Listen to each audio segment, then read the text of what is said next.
Hey, what's up, lightboltjoe here. Today we're going to discuss the Netflix original film, The Village, came out 2023. It is 2 hours long, super long. It's super boring and super slow, and it's unfortunate. I was excited. It takes place in this small village, Kimono, Japan. We're learning, like, stuff. Like, I'm all for learning different cultures from places I'm not familiar with. I was excited to put it on. But it was so agonizingly slow, and there's so many what happens next questions that are not addressed at the end, and it's just dumb.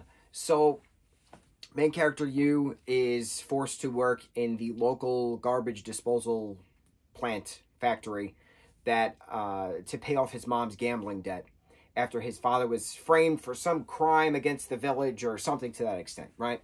So now that he's there, his childhood friends, Miss Chico, comes back from Tokyo, excuse me, because they're in Japan, back to the village, works for this plant as well. And her brother works there. Like, it's just a lot of the village works at this particular place.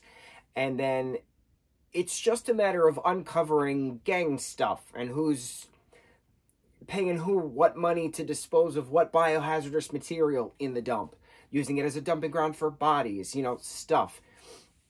The character Yu is bullied constantly and has no self-esteem, and then eventually gets the self-esteem after getting rid of a body. And then there's no repercussions. And then there's investigations, and there's no repercussions. And then he confronts his boss about stuff in regards to his father's case, and his boss lies and says, oh, I have no memory of that. We do sacrifices to make sure the village thrives and whatever. And then there's arson, and then there's no consequences, and he faces the chief off at the end, and there's no consequences.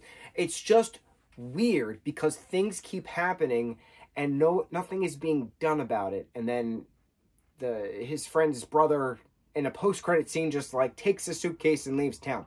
But that's it. That's the extent of that.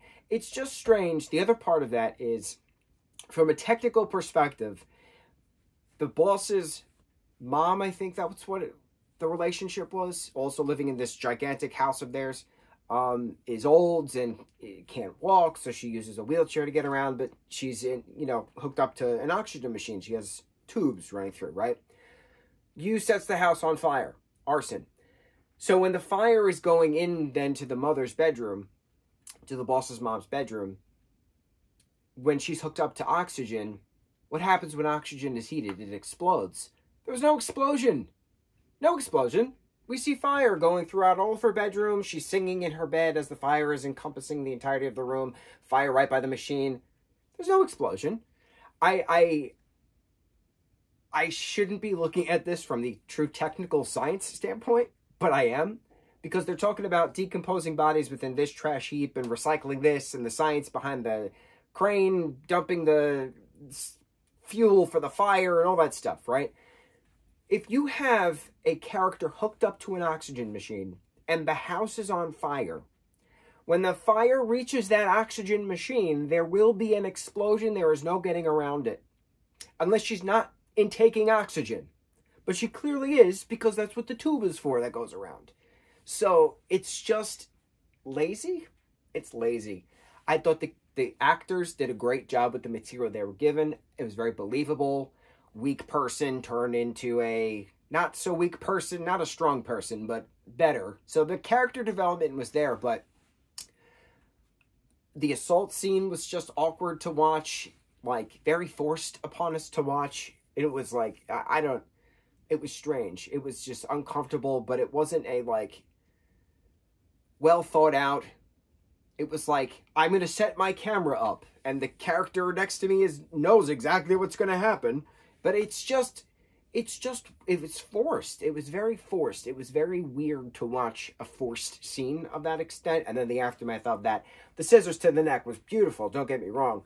But certain things did not make sense in regards to storytelling, and why it took so long to get from point A to point B to point C is unfortunate.